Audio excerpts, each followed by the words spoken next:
We're grateful today to Dr. Norman Brill, who's professor of psychiatry at UCLA, for organizing this timely program on the marijuana problem.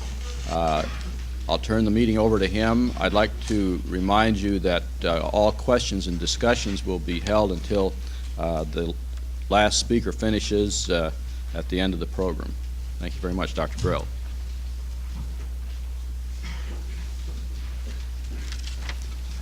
Thank you, Dr. Hewlett. The present concern about marijuana is by no means a new one, and it's of interest that 75 years ago there was similar concern in India, which led to the establishment of the Indian Hemp Commission that issued its report in 1893-1894. Of concern then, as now, was the connection between marijuana use and crime and about the mental effects of long-term usage.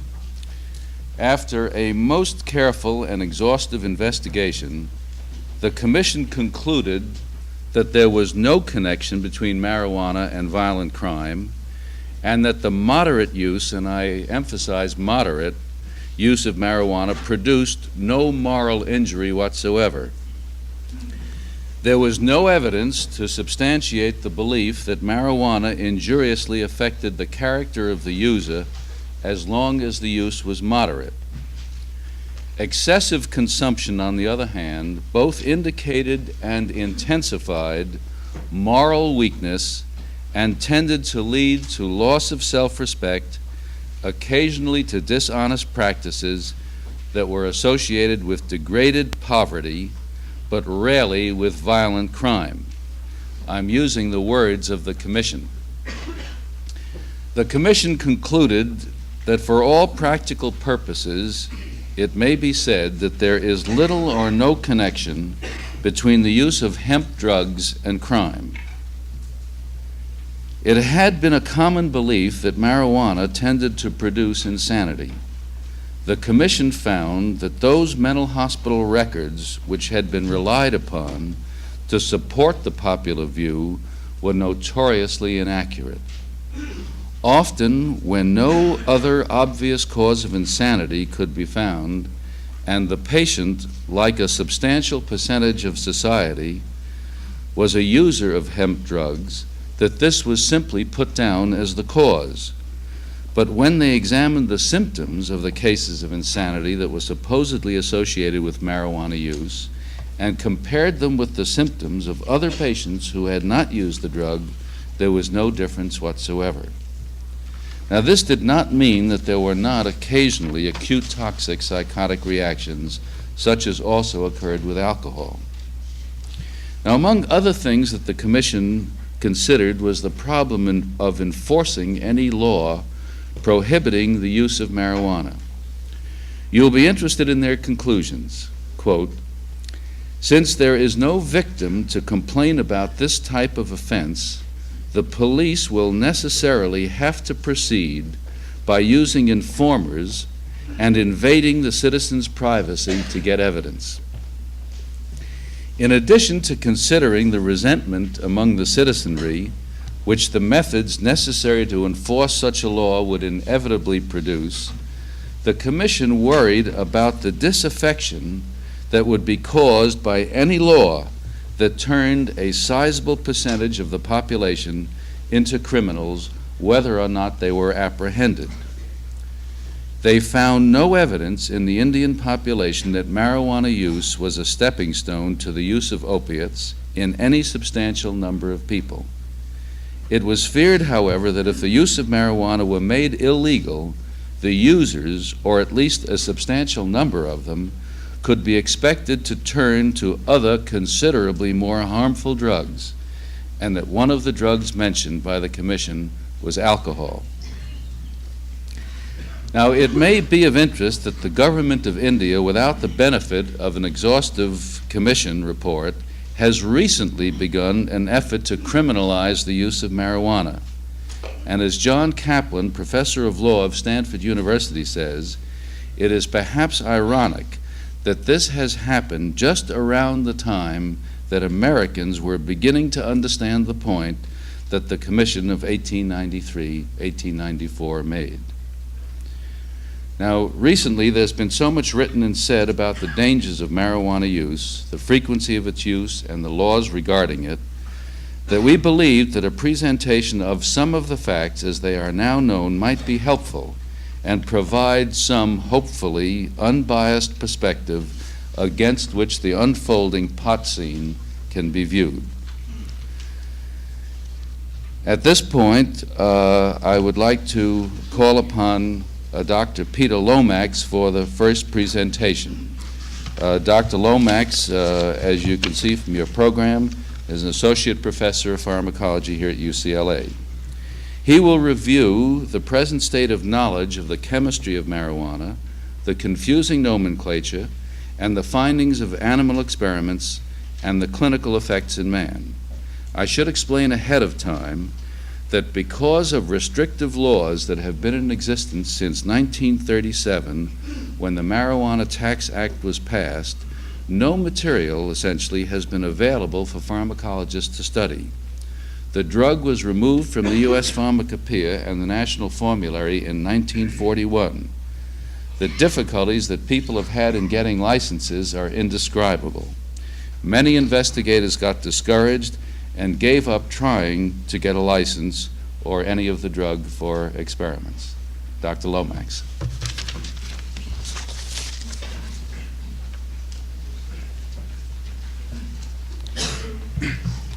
Thank you, Dr. Brill. In order to discuss the general pharmacology of any drug, and particularly a natural product, one would like to cover a general list of topics. Can I have the first slide, please? From what Dr. Brill has already said, it must be clear that we cannot give a complete or adequate description of all the topics mentioned on this slide, but we'll try and cover them and use this as a rational basis to look at the problem generally. The source of marijuana, as is commonly known, is the plant Cannabis sativa. The intoxicating properties of this plant reside in a sticky resin which is exuded from the tops of the plants and particularly from the flowering heads of the female plant.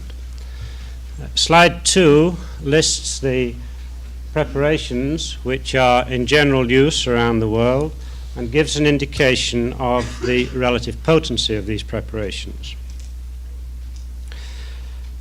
The potency depends essentially on the total content of the resin in the preparation. The intoxicating properties of the plant have been known for a long time to reside in a particular distillation fraction, the so-called red oil, which can be prepared from the plant. This red oil contains several isomers of the compound tetrahydrocannabinol. Can we have the next slide, please? And this is where we get into somewhat of a problem with nomenclature, because two numbering systems have been used for the rings of tetrahydrocannabinol, depending on whether you consider the monoterpene structure or the dibenzopyran as the basic element of the molecule. Accordingly, the top left-hand ring is numbered 1 through 6 as shown on the inside, or 7, 8, 9, 10 as shown on the outside. Hydration of this ring can produce the tetrahydrocannabinols, and there are 6 isomers possible according to the presence of the double bond. The most extracts of marijuana contain mainly 2 tetrahydrocannabinols, the one with the double bond in this position and the one in this. And this one can be referred to as delta 1 or delta 9, going by the first carbon atom on which the double bond is situated. The other one is often referred to as either delta 6 or delta 8.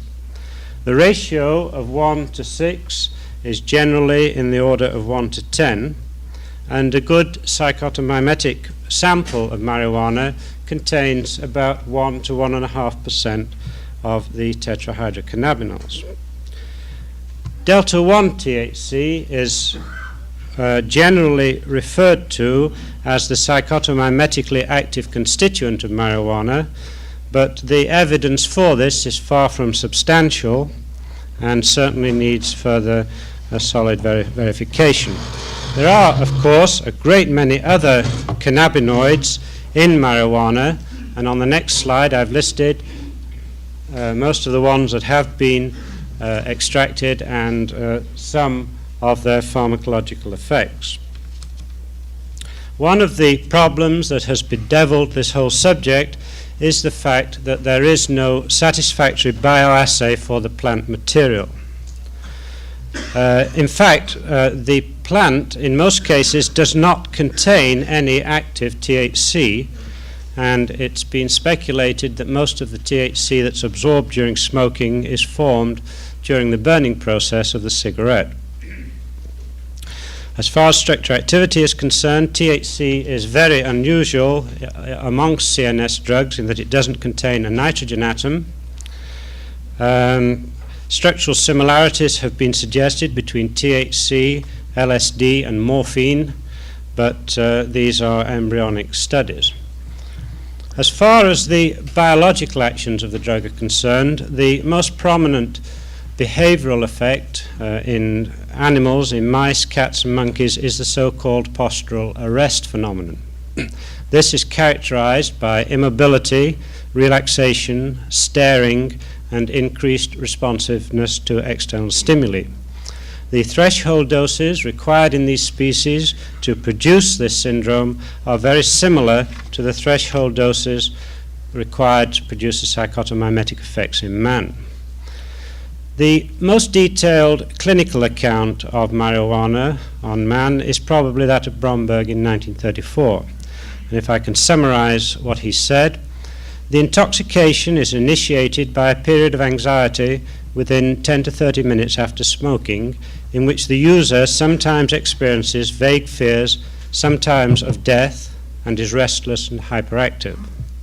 Within a few minutes, he begins to feel more calm and soon develops a definite euphoria. He becomes talkative, is elated and exhilarated, and begins to have a feeling of lightness of the limbs and body.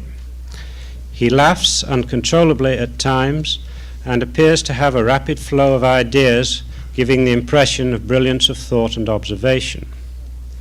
After a longer or shorter time, lasting up to 2 hours, the smoker becomes drowsy, falls into a dreamless sleep, and awakens with no physiological after effects and with a clear memory of what happened during the intoxication. Most observers agree with the general tenor of this description. The effects of smoking marijuana generally last from 2 to 4 hours. The anxiety, which is a prominent feature, is often alleviated in new smokers if supportive friends are present. Intoxication heightens the sensitivity to external stimuli. Colors seem brighter and richer. Previously unnoticed values are reported in works of art, and an appreciation of music is said to be enhanced. It's claimed that many jazz musicians give their best performances whilst under the effect of marijuana. Characteristically, the sense of time is distorted, and 10 minutes may appear to be an hour in length.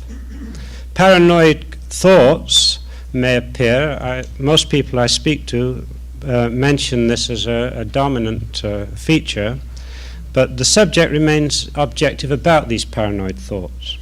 It's probably this ability to remain objective which explains the fact that experienced users behave in a perfectly sober manner in public, even when they're intoxicated with the drug.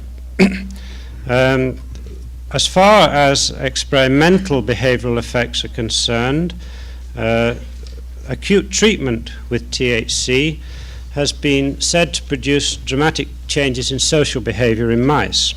There's a significant reduction in both individual and group aggression and a temporary reduction or disruption of social hierarchies in the species. Recently, there's been another report, on the other hand, that chronic administration of marijuana for up to 20 days elicits a striking aggressive behavior in rats, particularly if the animals are deprived of food. In fact, starvation seems to be a necessary condition for the onset of this phenomenon. Also, without comment, the investigators noted that these changes were very much more marked in females than males. The drug has been demonstrated to show very little effect on learning ability in animals, in rats. As far as the other effects are concerned, and of course this was one of the reasons why marijuana was early used, delta-1 THC has been shown to have striking analgesic activity in both mice and rabbits, approximately equal to that of morphine. The mechanisms of action are different from that of morphine, however. It seems to work at a different site in the CNS. Other reported physiological effects include hypothermia, depression of thyroid activity, an ability to increase brain 5-hydroxytryptamine levels, and some changes in brain norepinephrine. As far as the toxic effects of the drug are concerned, and this is always, almost always one of the limiting factors in using a drug clinically, the lethal dose has been established for very few animals. Generally, huge doses can be given without causing death. The LD50 of tetrahydrocannabinol in mice has been estimated to be in the range of 1.5 grams per kilogram, and the lethal dose of marijuana in dogs may be of the order of 10 grams per kilogram. It's been estimated that the therapeutic index of tetrahydrocannabinol, or the so-called safety factor, is about 40,000 compared with a value of 10 for alcohol and secobarbital. No reports of death in man have come to light. It's been claimed that hashish was responsible for the death of Pierre-Charles Baudelaire, the French poet, but this overlooks the fact that Baudelaire was an alcoholic and suffered from tertiary syphilis. There is abundant evidence that marijuana does not cause addiction. It does not cause physical dependence, and it does not cause withdrawal symptoms in animals or man. Tolerance to the drug does not develop. Psychic dependence and habituation occur, but they are said to be less of that of tobacco and alcohol. Very little is known of the metabolism or excretion of marijuana in man. In the next slide, we see the distribution of labeled THC in rats. Nobody has commented on the high testicular level of the drug, and nobody knows whether this is tetrahydrocannabinol or some breakdown product of it. It's clear that little useful can be said under the remaining headings I showed at the beginning at this time. The question, I think, seriously must arise, though, as to whether effort and money should be expended on further studies of this drug. The question that occurs to the pharmacologist, to me myself, is this drug potentially useful therapeutically? And secondly, does the social problem, is it a real problem or is it a created problem, and does the social problem warrant expenditure of time and effort on this drug? Thank you.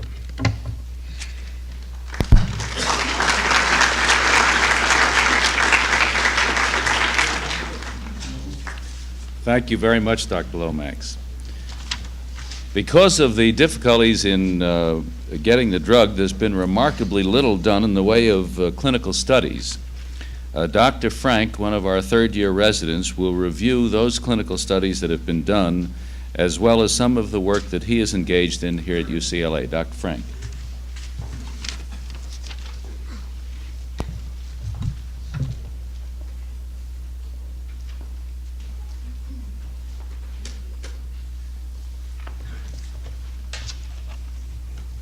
Despite its availability, extensive use throughout the world, and intense controversy concerning its effects, adequately controlled clinical investigations into the effect of marijuana in man have been virtually non-existent until recently. This is because to study the effects of marijuana, the scientists must overcome numerous legal and psychological obstacles. For example, approval of the following agencies must be obtained: the Federal Narcotics Bureau, which grants federal immunity; the Internal Revenue Service, which issues the tax stamp; the Food and Drug Administration, which must approve all research involving investigational drugs; the National Institutes of Mental Health, which supplies the marijuana and the money; the California Research Advisory Panel, which recommends state immunity; and here the UCLA Human Experimentation Board. Often when approval is granted, it has come after months of constant paperwork. Compare this with the ease with which a high school student can begin his own experiments with marijuana. In addition, the controversy is so intense and the available information so inadequate that even reports of preliminary findings may be seized upon and misinterpreted. The scientist is also vulnerable to criticism from his colleagues, who may look upon his motives with suspicion. Lastly, the controversy is so intense that few scientists can begin such a study free of personal bias. Those scientists who have been sufficiently persistent and courageous have encountered several difficult methodological problems. The drug, today's synthetic delta-9 THC, is available in limited quantity, and we are able to analyze marijuana preparations for THC content. Nonetheless, it is still not known whether delta-9 THC is the only or even the principal active ingredient in marijuana. The route of administration. Most Americans smoke marijuana rather than ingest it. In addition, when given orally, the effects seem qualitatively different, longer lasting, and hangovers are more frequent. The set and the setting. The personality profile, motivations, attitudes, and expectations of the subjects must be carefully considered. The environment should be comfortable but not suggestive or seductive. The same holds true for the experimenters. Relevance. The drug, the dose, and the route of administration should approximate the way in which marijuana is commonly used in America today, or may be used if marijuana becomes legalized. I will now review the few clinical studies which have been published. Isbell administered synthetic THC to former opiate addicts. At a low dose, he reported effects similar to a social high, with increased pulse rate and injection of the conjunctiva, but no change in pupil size. At 5 to 10 times this dose, he reported effects similar to LSD. Weil administered marijuana to 9 naive subjects and 8 regular users in the first double-blind controlled study. He found an increase in pulse rate and conjunctival injection with no change in pupil size or blood sugar. On perceptual motor tests, naive subjects showed a decrease in performance, but chronic users improved on marijuana, suggesting that the effects may be easily suppressed. Only 1 out of 9 naive subjects felt high, whereas every chronic user felt high on the same dose. This agrees with reports that most people do not feel high the first time, either because they are too uptight or because they have to be taught to appreciate marijuana's subtle effects. Weil concluded that marijuana is a relatively mild intoxicant. Clark administered a concentrated alcohol extract of marijuana in gelatin capsules to 12 naive subjects. A dose of 4.5 grams produced a mild high in most subjects. He found that performance on perceptual motor and memory tests was highly variable with no consistent trends.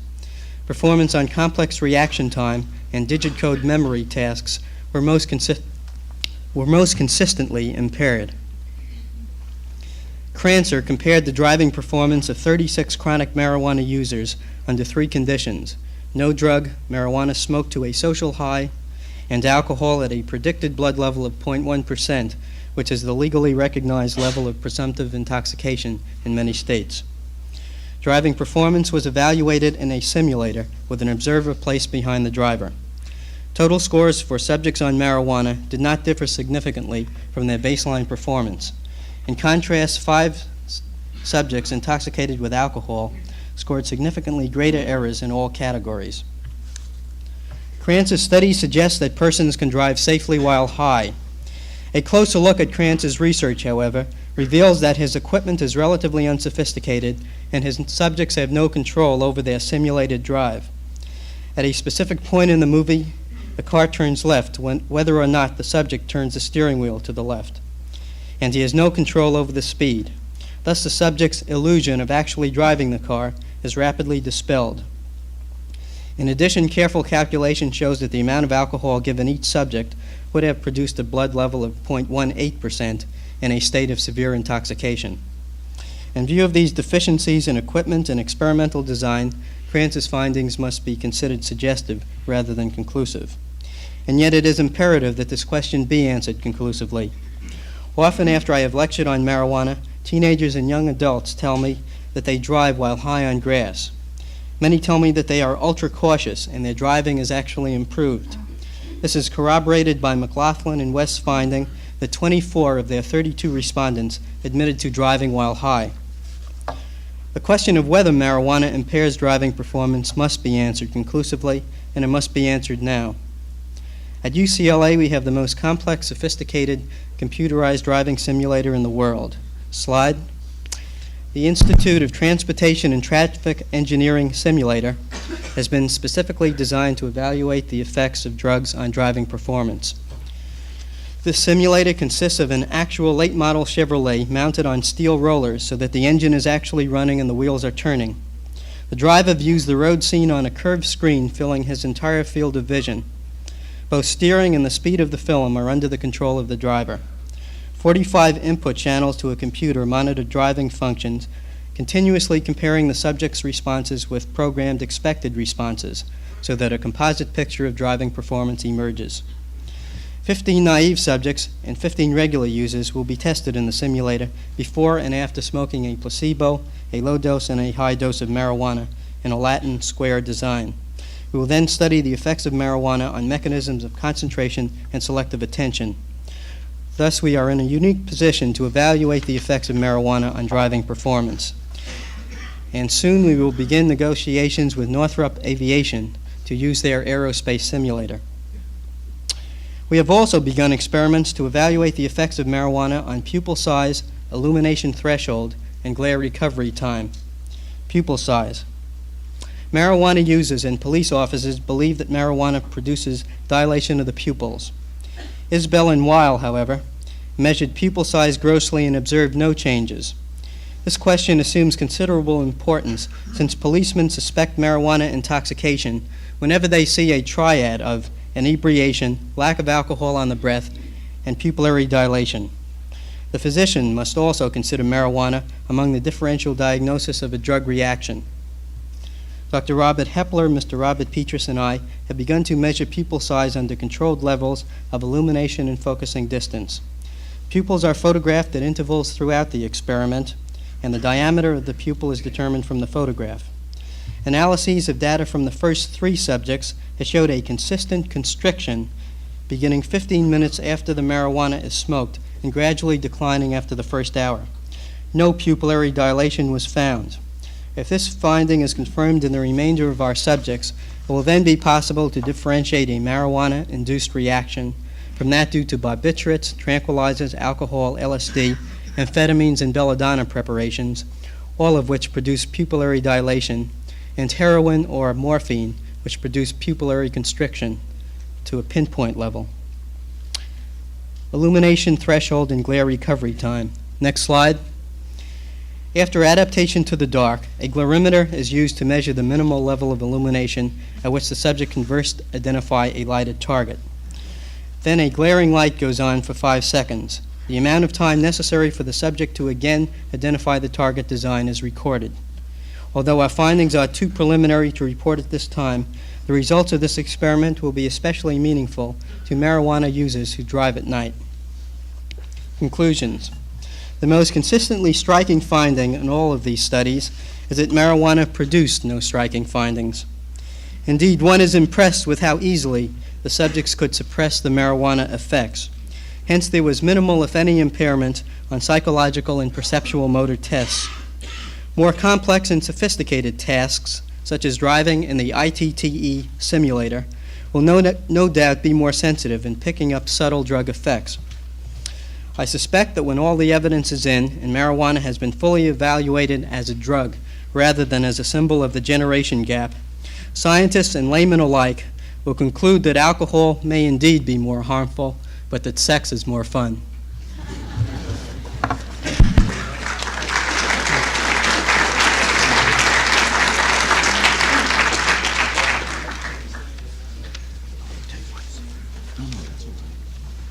Thank you very much, Dr. Frank. There's been much said about the frequency of the use of marijuana on college campuses and other schools. The next report will be by Dr. Joel Hochman, another one of our third-year residents.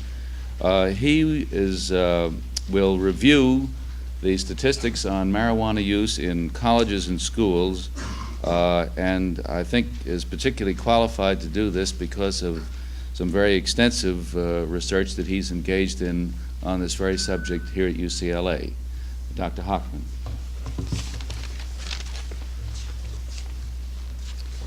Okay, when one considers marijuana as a sociological problem, the frequency incidence of use of marijuana is very important, and therefore it's important that we have some scientifically substantial data to base our concerns upon. If I can have that first slide, I can show you that currently there is a considerable amount of scientific interest in the frequency and use of marijuana, and these are 7 projects currently underway funded in the state of California.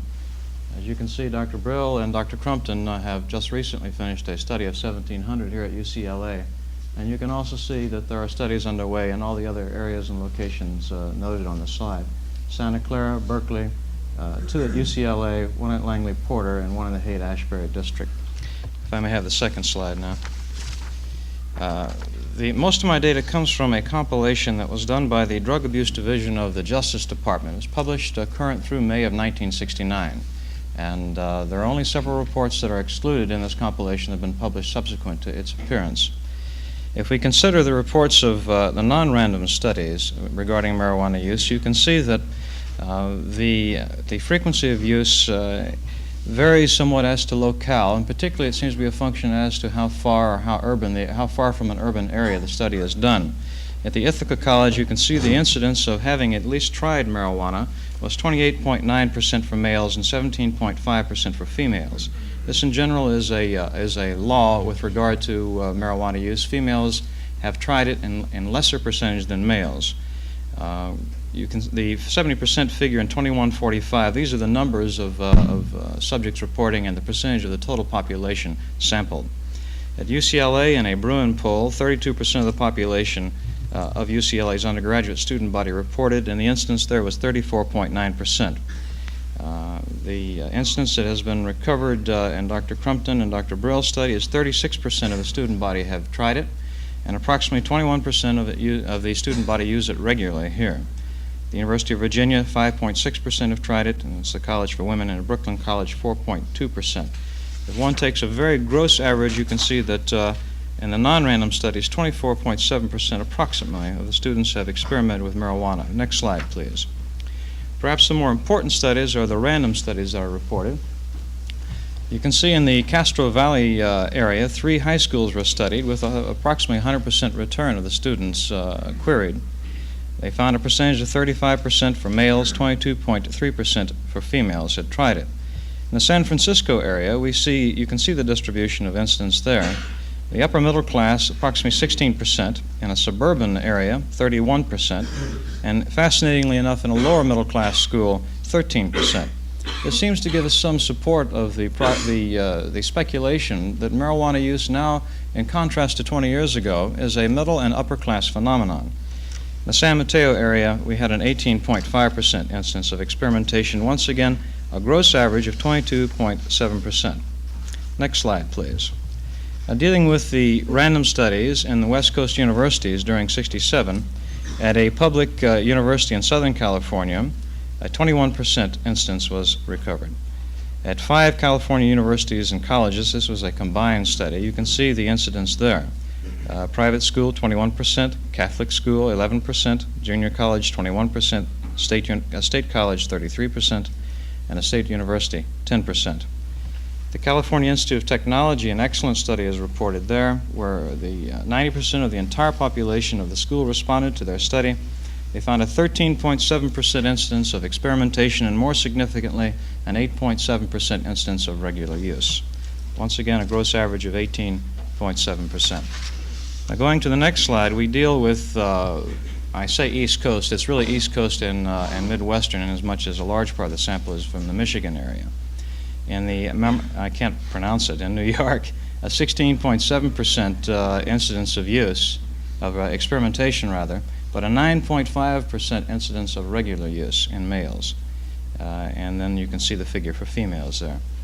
In Great Neck, an 8% instance of experimentation.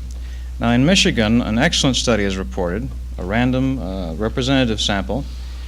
In a private school in an urban area, 33.7% had experimented. You can see the differing figures. It seems to be a function of distance from an urban area, from a large urban area. In a small town in a peninsula area, 5% of the students queried had experimented with marijuana. This seems like a small percentage compared to 33%, but then when one considers that this is in a small peninsular town in Michigan, 5% of the students have experimented with marijuana, you can extrapolate that to any small, non-urban town in the United States. A gross average of 10.8% for all those studied. Next slide, please. The reported studies so far from East Coast universities at the time of this compilation were few, mainly the combined Yale University Wesleyan study. There they recovered an 18 and a 20% instance of experimentation. Their incidence of regular use approximated 5%. That's not on the slide. A gross average of 19%, obviously. Now there are some miscellaneous studies that have been included in this compilation. One is a national survey by a public polling institute, a profit-making corporation, for Time magazine. They recovered a 5% incidence. The sample was small and probably isn't too useful. An interesting study was conducted in St. Louis. All the graduates of an elementary school, it was in a predominantly black area, were queried, and it was discovered that 47% of them had experimented with marijuana. A study of California adults in the early 60s reported a 9% incidence of experimentation and a 2% incidence of regular use. That was in the early 60s. I think that is not a particularly useful figure at this time. Finally, a Toronto study done in their high school system recovered 7.4% incidence of experimentation. This was a study of the 9th, 10th, 11th, and 12th grades. So the gross average, excluding the St. Louis sample, is 7%. So then if we can go to the final slide, if we look at the gross averages, we see in the West Coast high schools 22.7% of experimentation, the colleges 18.7%, the East Coast and Midwestern high schools 10.8%, East Coast colleges 19%, miscellaneous 7%, the St. Louis study 47%. Dr. Stanley Yolis, in testifying before the Senate in 1969, early 69, he speculated that the total incidence of experimentation in the United States with marijuana was probably approximating 12 million individuals, or approximately 7% of our population. Dr. Joel Fort, in an article in Playboy, estimated this to be 20 million, or approximately 11% of the population of the United States. From our own preliminary work and the work that we're continuing, I would say that somewhere approximately 10% of the population of the United States has at least tried marijuana one time. In the urban areas, I would estimate something like 20 to 25% of the student bodies have tried marijuana at least once. My estimate also is that the percent of experimentation of marijuana is increasing at the rate of about 5% of the college population per year. It is quite clear from this that the vast majority of high school and college students are far more expert at what the actual personal experience of marijuana intoxication is than most legislators, policemen, physicians, college administrators, and other public officials. This brings me personally to a final point which I think should be considered, and that is the implication that this incidence of marijuana usage and experimentation has. It seems clear to me that such a large percentage of our population has such direct experience with the intoxication of marijuana that the contrast between what they personally know with the propaganda that is being disseminated in the schools and public media is increasingly exploding the credibility of public school leadership and medical leadership among today's youth. The lamentable thing in my mind about this is that as professional and public credibility on the subject of marijuana is destroyed, then our credibility in areas in which we should be attended to is also damaged. For example, I frequently hear in the subjects we interview, I hear that chronic marijuana users say that since the doctors and politicians obviously know so little about marijuana, how much more could they know about the other drugs? So in a phrase, unfortunately, it appears to me that because of our loss of credibility, the baby is getting thrown out with the bathwater. That is to say, the credible things we do have to offer in the way of information and knowledge on the subject of hard drugs, the opiate derivatives, the amphetamines, and some of the other more dangerous drugs is being ignored because we have been so relatively irresponsible in the area of the so-called mild hallucinogens. Okay.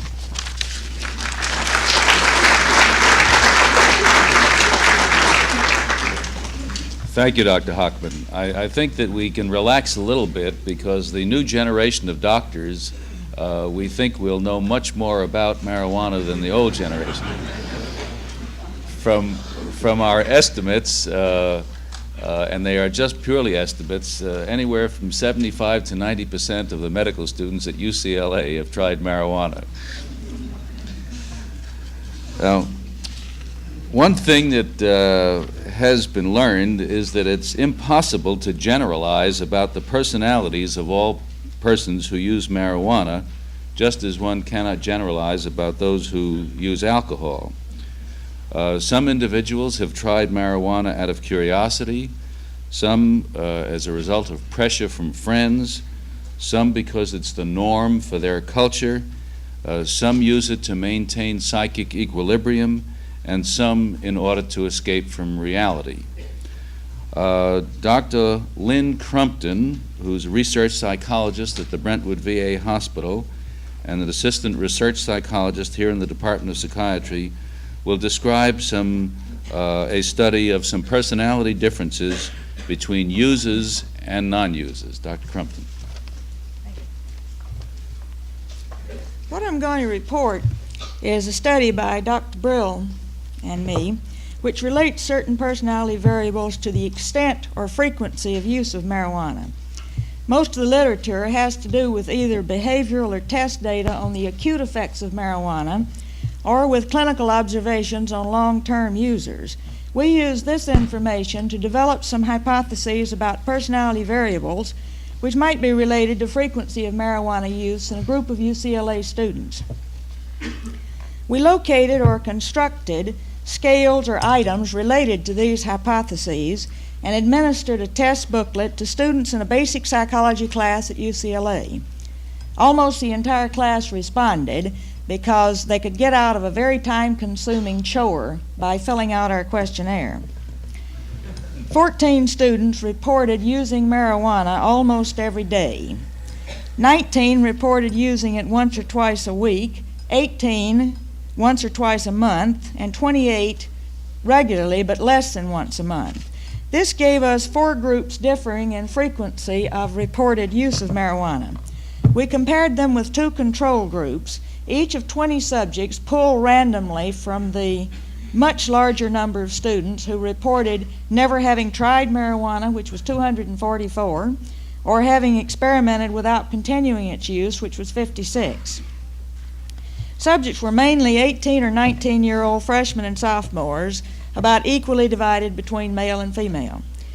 The psychological inventory consisted of 4 scales from the MMPI: the psychopathic deviate scale, the depression scale, the Taylor manifest anxiety scale, and the Barron ego strength scale, a risk-taking propensity scale modified from the one designed by Kogan and Wallach, a shortened form of Zuckerman's stimulus-seeking scale, and 9 items specially constructed for the study. We also developed a questionnaire which, added to the inventory, permitted studying variables such as anxiety, depression, rebelliousness, goal orientation, identification with parents, acceptance of the establishment, anger, self-esteem, emotional adjustment, and meaningfulness of life, as well as demographic data. May I have the slide, please? The slide shows the scales up at the top, the individual items in the lower 2/3, the statistical tests used, and the results. The 6 scales at the top, the statistical test used was analysis of variance. For the individual items, it was chi-square. As you can see, we got statistically significant results for 2 out of the 6 scales and for 2 items out of the 7 items that we were able to test. More use of marijuana was related to higher scores on the stimulus-seeking scale and the MMPI psychopathic deviate scale, and to true responses to the items a person should not be punished for breaking a law that he thinks is unreasonable, and as long as I can remember, I've had more emotional problems than other people. It was expected that the frequency of marijuana use would be related to higher levels of anxiety, MAS, and depression, the D scale there, to greater propensity for taking risk and lower ego strength. In every instance, the results were in the predicted direction, but not to a statistically significant degree. Possibly if we had a larger pool of subjects, we might have shown significance on these variables. The other 2 true-false items relating to adjustment, listed at the bottom of the slide, had 91% or more subjects claiming good adjustment, so we really couldn't check out any relationship to marijuana use. 2 special items relating to identification with parental values yielded no significant differences among the marijuana user groups, nor did 3 other items related to strong political opinions, lack of goal orientation, and liking for risks. A finding which does not show on the slide is that the infrequent marijuana user appears to be more like the non-user or the experimenter than he is like the frequent user. When we dichotomized each distribution as use at least monthly compared with less often than that or not at all, the results shown here were unchanged. Sex was significantly related to extent of marijuana use, in that more males than females reported using marijuana almost every day, and fewer females than males had tried marijuana at all. None of the other demographic variables showed any significant relationship with frequency of marijuana use. Only a few subjects were married or had had military service, and most had decided on liberal arts majors. Therefore, the groups could not be compared on these variables. There was no confirmation of hypotheses that frequency of usage would be related to living on campus or away from the family, to not having yet made a career decision, or to getting along poorly with parents, or to the role of religion in their lives. The use of alcohol was not related to the use of marijuana. Over half use alcohol, and 39% of the marijuana users use alcohol and marijuana together, at least occasionally. As would be expected, the ones who use marijuana almost daily are more likely to use the 2 of them together. Use of other drugs is clearly related to frequency of marijuana use. This was a chi-square of almost 65, which is fantastic. Most of the subjects who have tried other drugs were using marijuana either weekly or daily, rather than less often. 100% of the daily marijuana users and 84% of the weekly marijuana users have tried other drugs, in contrast to only 22% of the monthly marijuana users, 18% of the less frequent users, 20% of the ones who have experimented, and 0% of the subjects who have never tried marijuana. The types of other drugs tried in order of frequency of mention are the hallucinogens, the downers, uppers, the marijuana-type drugs such as hashish, and the hard drugs, heroin, opium, cocaine. Only 19 subjects have tried the opium derivatives. This is only 5% of our sample. They reported having tried these drugs, and all but one of these 19 subjects either were daily or weekly marijuana users. We don't know which came first. Over half of the current marijuana users first tried marijuana before entering college. 64% are using marijuana at a relatively stable rate. Only 8% are using it more often as time goes on, and the remainder, 28%, who are mostly the infrequent users, are using it less often as time goes on. I want to emphasize that this sample consists of young functioning college students, not dropouts or slum dwellers. There's no support in these student data for hypotheses about impaired parental identification, goal orientation, role of religion, liking for risks, any of which might very well be related to use of marijuana in a different segment of the population. The results give some support to notions that the frequent marijuana user student tends to be somewhat more hostile or rebellious, to seek stimulation, to be more likely to have long-standing emotional problems, and to have less respect for the law. Notions about anxiety, depression, and ego strength require further investigation.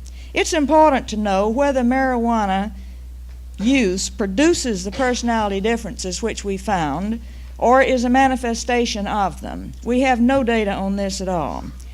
I think it's even more important to know whether the frequent marijuana users go on to other drugs, or whether some people are drug types. Again, we have no data.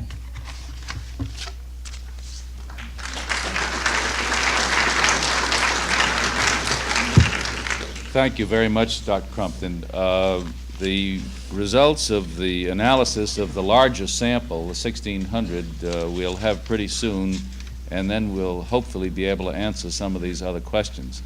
Now, I know that in presenting this data that there must be many questions that occur to you, and there'll be an opportunity at the conclusion of the presentations to ask those. Dr. Ronald Fishback is asked to call the page operator. The emergency room needs him before 9:30. Dr. Ronald Fishback. Now, the next presentation is by, well, there's one other. Dr. Reimer, call his answering service, please. Thank you. The next presentation is on the effects of long-term use by Dr. West, a professor and chairman of the Department of Psychiatry here at UCLA. I'm particularly pleased that Dr. West agreed to participate in this program. He did a first-hand study of the Haight-Ashbury scene when he was a fellow at the Center for Advanced Study in the Behavioral Sciences at Stanford, and he has had a long-standing interest in this subject.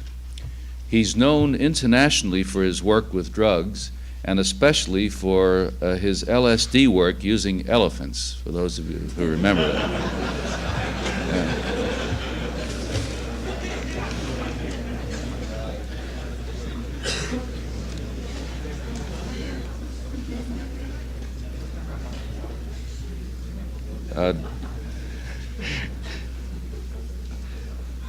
Dr. West came to UCLA last July to be chairman of the department and medical director of the Neuropsychiatric Institute, and this will serve as his introduction to many of you who have not yet had the opportunity to meet him. It's a great pleasure to introduce Dr. West.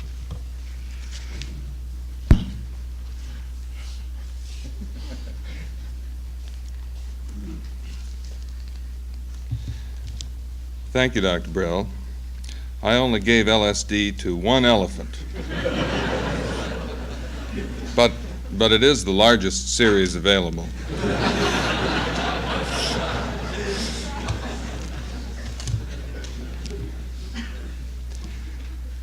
Because of the limitation of time, I am going to sort of have a light show and ask the projectionist to just whip through the slides, and I'll talk to you looking at the slides out of one corner of my eye. Perhaps we can have the lights down so that these will show up better. I first began studying chronic drug use, marijuana and other drugs, in the Haight-Ashbury in the fall of 1966. We established a research pad in the Haight, and that pad is still functioning, and data are being gathered on a variety of long-term drug users under conditions that cannot possibly be simulated or reproduced in the laboratory. There is no ethical or safe way for physicians to administer drugs in the variety or amounts that people are prepared to do for themselves, and therefore field studies are necessary.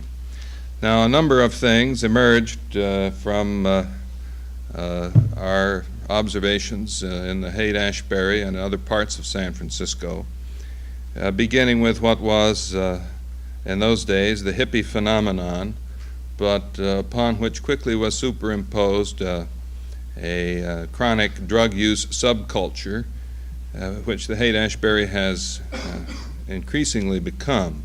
As a matter of fact, the hippies, and by my definition, those who use drugs primarily for religious or aesthetic reasons, have mostly departed from the Haight-Ashbury. It's become an increasingly tough drug marketplace.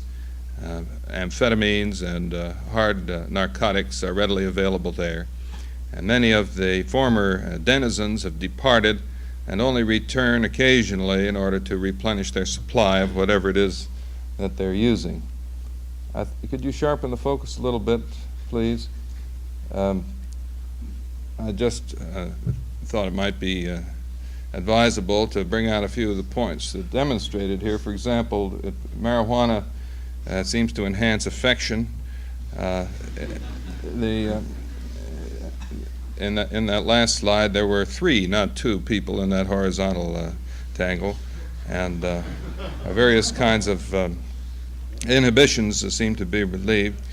The mystique of marijuana use includes not only its enhancement of sociability, but its enhancement of the enjoyment of music, of art, and of certain kinds of interpersonal experiences, including sexuality.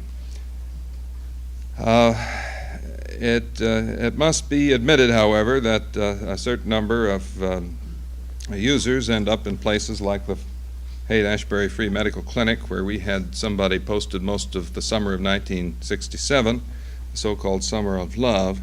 And one of the most interesting groups that we studied in the Haight-Ashbury were travelers, mostly high school age and college age kids, some 30,000 of which poured through the Haight-Ashbury that summer. Our pad doubled as a crash pad, and many nights we had 25 or 30 kids staying overnight until they could find a place to stay. And our rental was the interview. We interviewed a great many of these youngsters and are following up some of them now for periods of 3 and 4 years.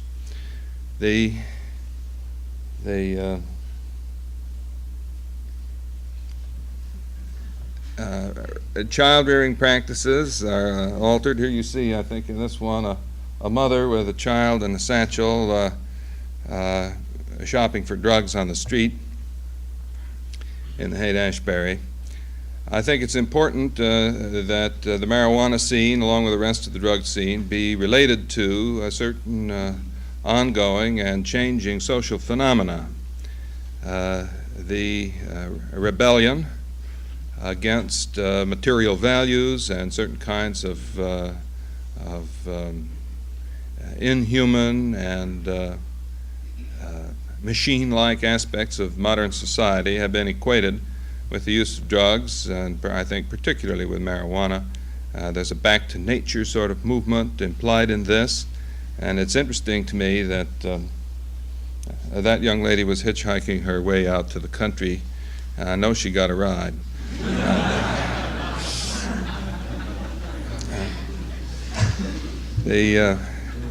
The point of this here is that the drug scene is moving from an urban phenomenon out into the country. This chap constructed this cabin to provide him with a place to do his thing. I think that's his thing right there. And he had, as many other such individuals have done, a sort of open house constantly for other users who wanted to camp on the property and so on. This is one of his own artistic productions here. Now, I'm certain that Professor John Kaplan's book, which will be forthcoming in the next few weeks on the question of the social place of marijuana, is going to hit the American society like a bomb. Dr. Kaplan has mobilized a great many of the arguments in favor of legalizing marijuana, and in spite of the more rigid positions of government officials and so on, I think that combined with the factor of increasing use of marijuana and the impeccable legal argumentation that Professor Kaplan offers, it's quite possible that marijuana and perhaps even some of the behaviors like this that seem to result, at least in some people, a more free expression of a desire to be close to nature, are likely to be seen in increasing numbers and be of interest and, in some instances, concern to physicians. Therefore, it seems to me that we need to ask ourselves about the individuals who are liable to come to us and what's going to happen to them if and when they continue to use it. This young man is one of my favorite hippies. I've followed him for several years. And that's enough of the slides, so just turn them off. He was on his way to becoming a PhD in one of the social sciences. He had an outstanding academic record. He began to smoke marijuana in his junior year in college. It improved his interpersonal relations. He had more friends thereafter. He continued to use it after graduation and into graduate school. However, and he was using it several times a week and has been and still does. After about 3 years of marijuana use, however, when he was in his first year in graduate school, his performance began to diminish. He seemed to have less motivation to continue with the completion of the work that he had set out to accomplish. His drive to achieve these goals was lessened. And a year later, he told me he found that a whole year had gone by, he hadn't read a single book from cover to cover. And it wasn't that, it wasn't only that he felt he felt much less desire to know what the contents of the book might be, or even that he felt, which he did, that there was no point in knowing what might be in the book. But he was also aware of the fact that his capacity to concentrate was sufficiently impaired, that he was not it was likely to be laborious and no longer a pleasure. Now, I have done what I could to comprehend from all the available studies and reported research, both from this country and elsewhere, really to ascertain on a scientific basis what the chronic use of marijuana might portend. There is absolutely no way that I am able to draw a reasonable conclusion from this.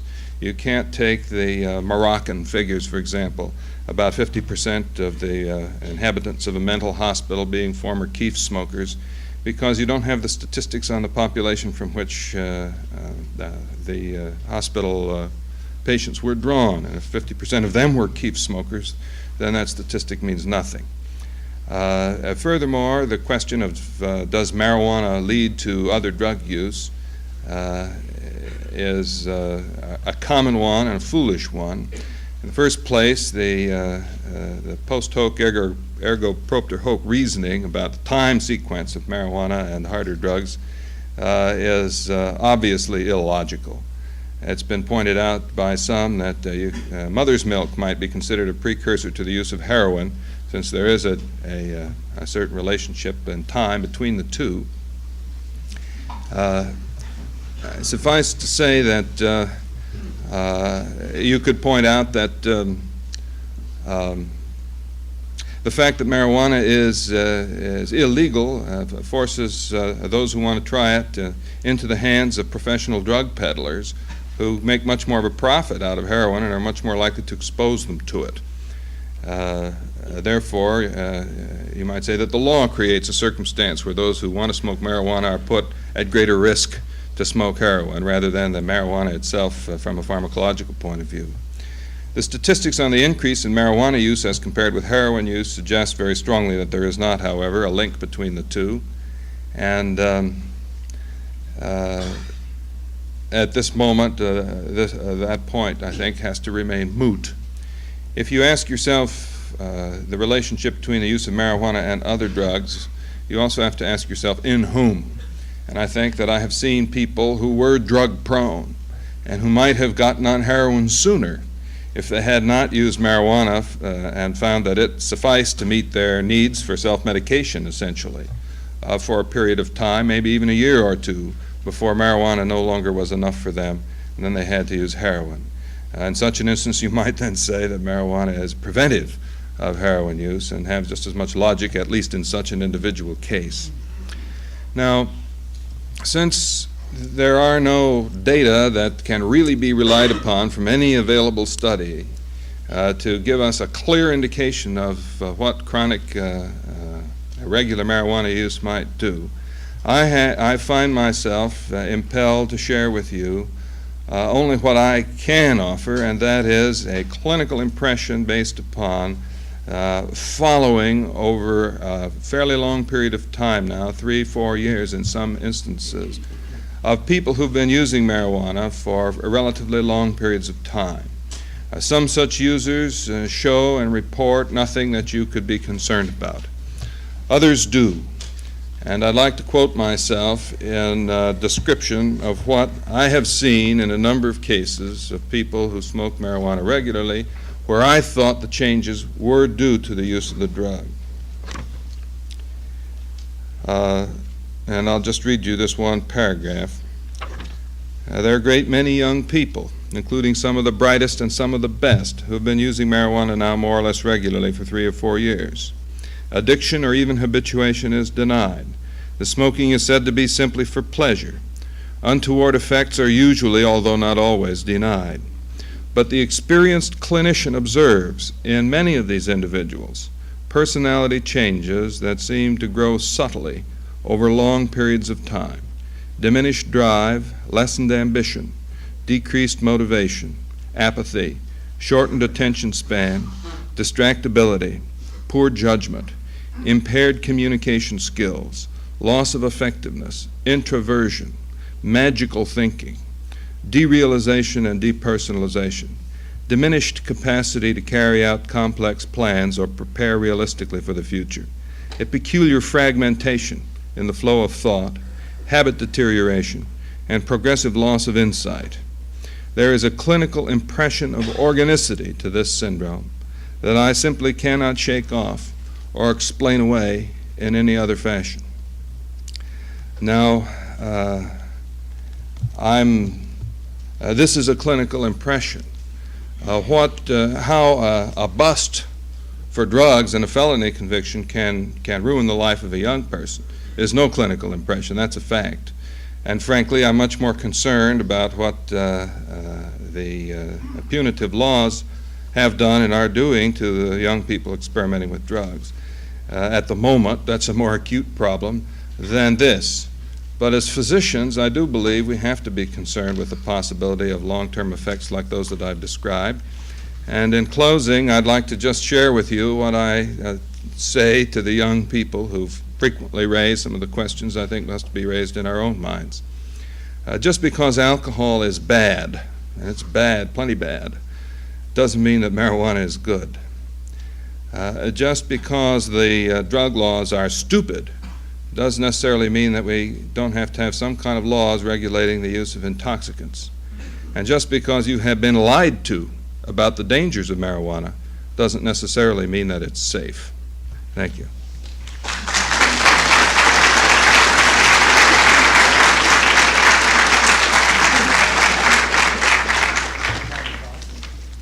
Thank you very much, Dr. West. The last presentation will be by Dr. William McLaughlin, who's research psychologist in the Department of Psychology. One of his major research interests has for a long time been the psychological effects of consciousness-altering drugs.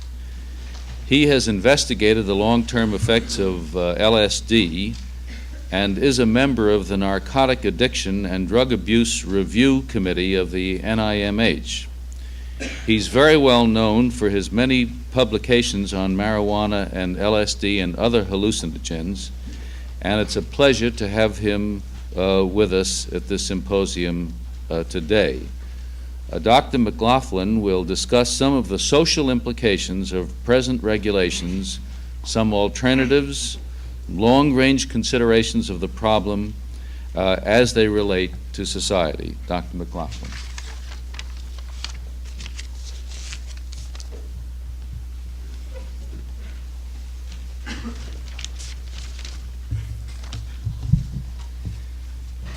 I want to broaden the topic to social aspects of drugs and drug abuse in general, not just marijuana. Concern about drug abuse stems from a number of explicit and implicit threats to society. Among the former are drug-related antisocial behavior against persons and property, including driving hazards. Economic reasons. The history of alcohol abuse has clearly shown that harmful effects of drugs are not limited to the individual. Society is often burdened with the welfare costs of drug-dependent persons and his children. 3, protection, and I think this is the most important, protection of those too young to make an informed decision. Drugs which pose no particular threat in terms of adult use may be grossly abused by youth. Some of the less specific and frequently unstated fears of society about the impact of drug abuse are the effect on values and morality of society. Such behavior is seen as a threat to the ethics, discipline, and shared morality of the achievement-oriented Western society. It is clear that these latter factors have played the major role in shaping the existing attitude and criminal sanctions against drug abuse, although these sanctions, the sanctions are more usually justified in terms of drug-related crime and direct economic costs. In a broad sense, we are concerned with the various methods which society attempts to shape the behavior of its members with respect to the use of drugs, the effectiveness of such methods, their unintended side effects, and their compatibility with our political philosophy. Discussing first ways of changing the underlying causes of drug abuse. Until recently, most drug abuse other than alcohol has centered around the socially and economically deprived minority groups. The solution to the drug problem was seen as a byproduct of relief from the more basic causes of alienation.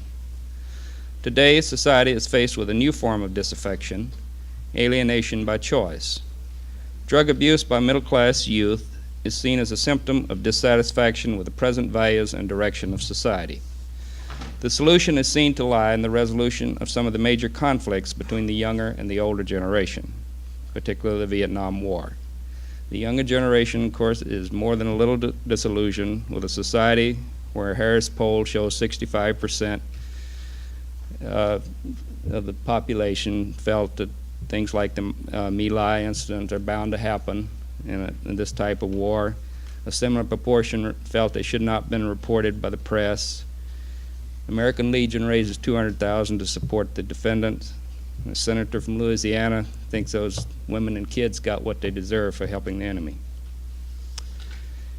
Turning to more direct means by which society attempts to shape behavior with regard to drug use, they are through education and propaganda, withholding of rewards and approval from those who deviate, and finally treatment and rehabilitation for individuals who become drug dependent. When the goal is to shape behavior, propaganda is not necessarily inferior to factual education so long as it is generally accepted. In the case of drug abuse, however, the discrepancy between fact and the official propaganda in this country was too large to remain credible. As such, it provided an ideal target for rebellious youth to point to as an example of adult hypocrisy.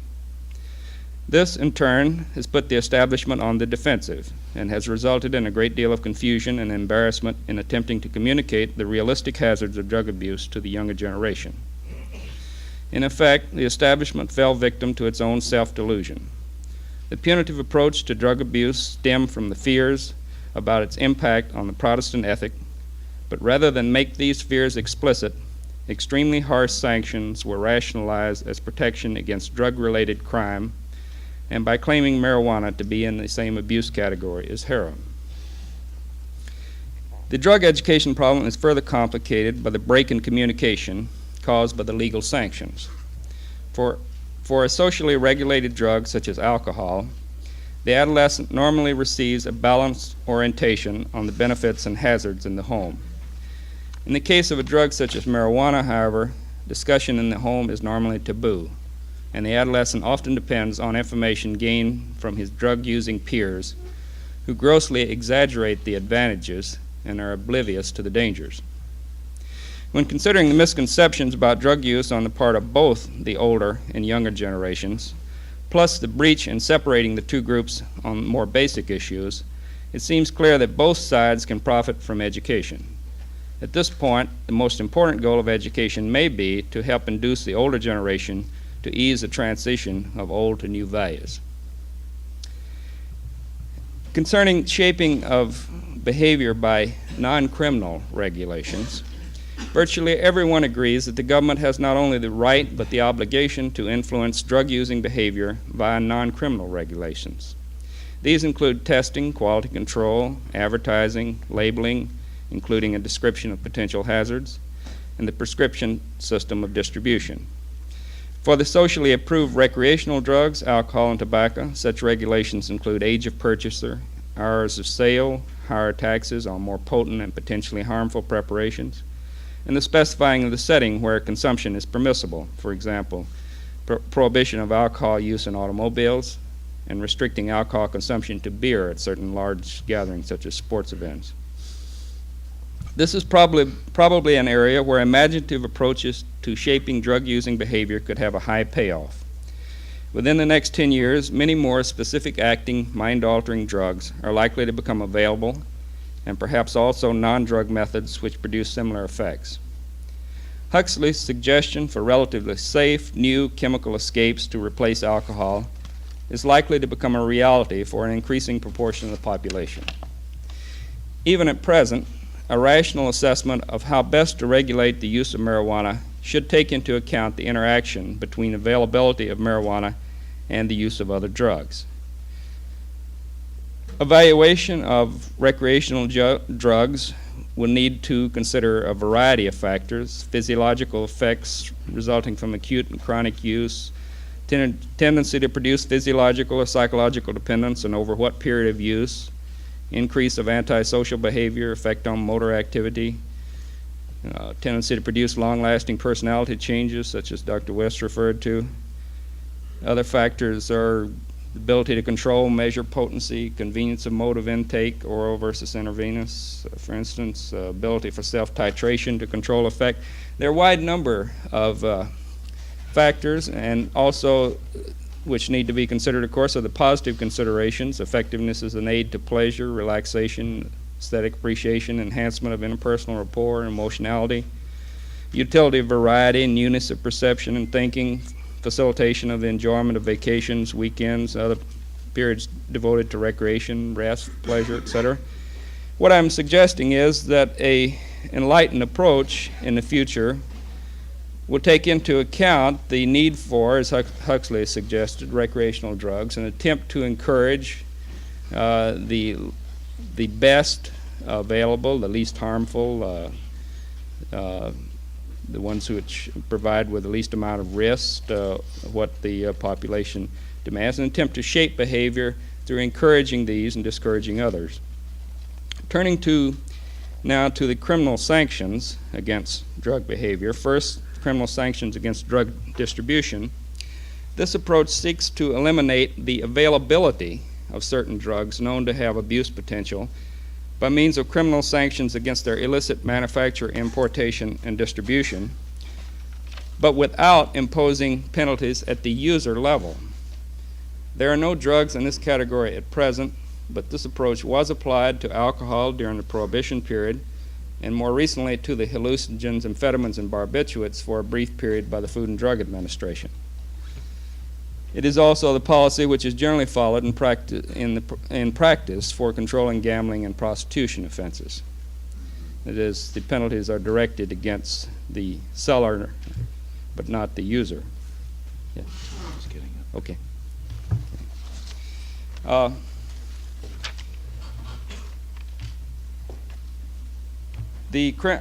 There's also the criminal approach that is applied presently, criminal sanctions against both the drug seller and the drug user.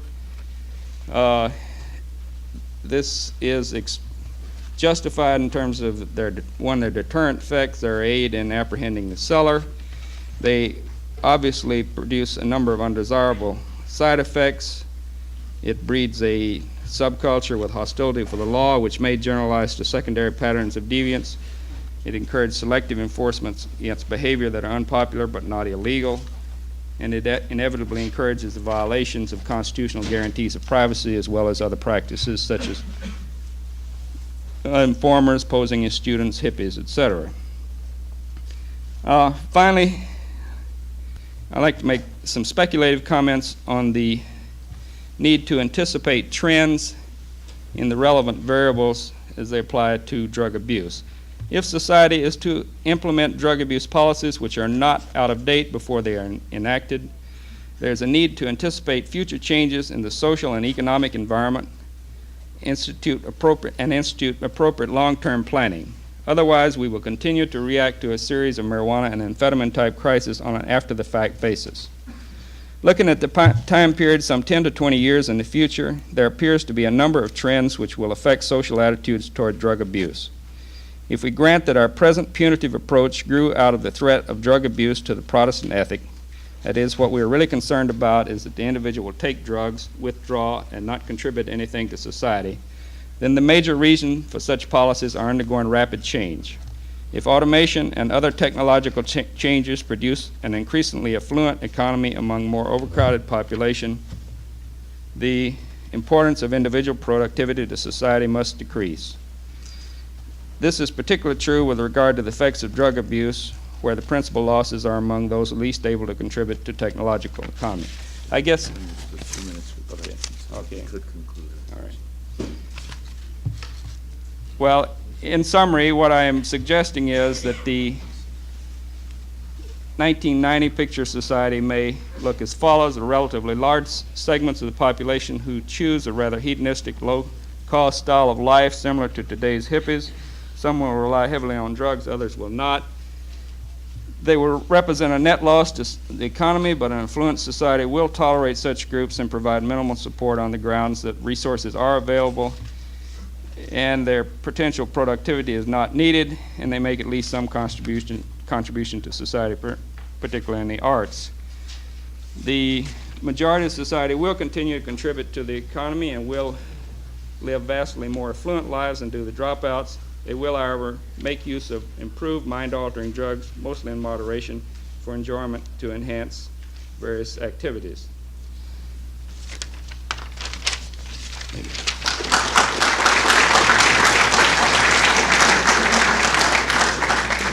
Bill, thank you very much, and my apologies for cutting you short, but we did want to leave a little time for questions. We've painted the picture in very broad strokes, and I'll now return the conference to Dr. Hewitt for more specific questions. Are there some questions some of you'd like to raise? While eventually dealing with different age groups, how does a similar personality survey compare between your study of marijuana and one of alcohol? And which one? And studies of alcohol. Oh, studies of alcohol. Dr. Crumpton, would you stand up, please? I really can't answer the question because I just don't have the data on the tip of my tongue. I don't know of any studies of this age group give chronic effects of alcohol.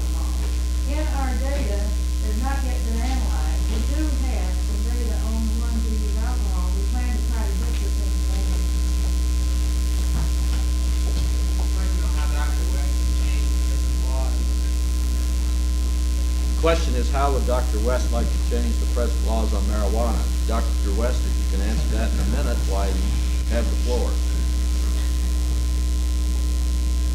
Well, I don't think that we can consider the laws governing the use of marijuana without looking upon the entire body of law that relates to the whole question of the rights of individuals to relate to chemistry.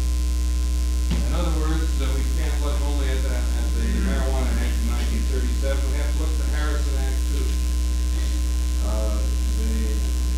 The entire punitive approach to the problem of drug abuse, or in other words, a criminal and criminalizing approach to what is a medical problem, that is the problem of the victim, seems to me has to be overhauled not only in terms of the drugs we see now, but those that Dr. McLaughlin referred to, the drugs that are coming.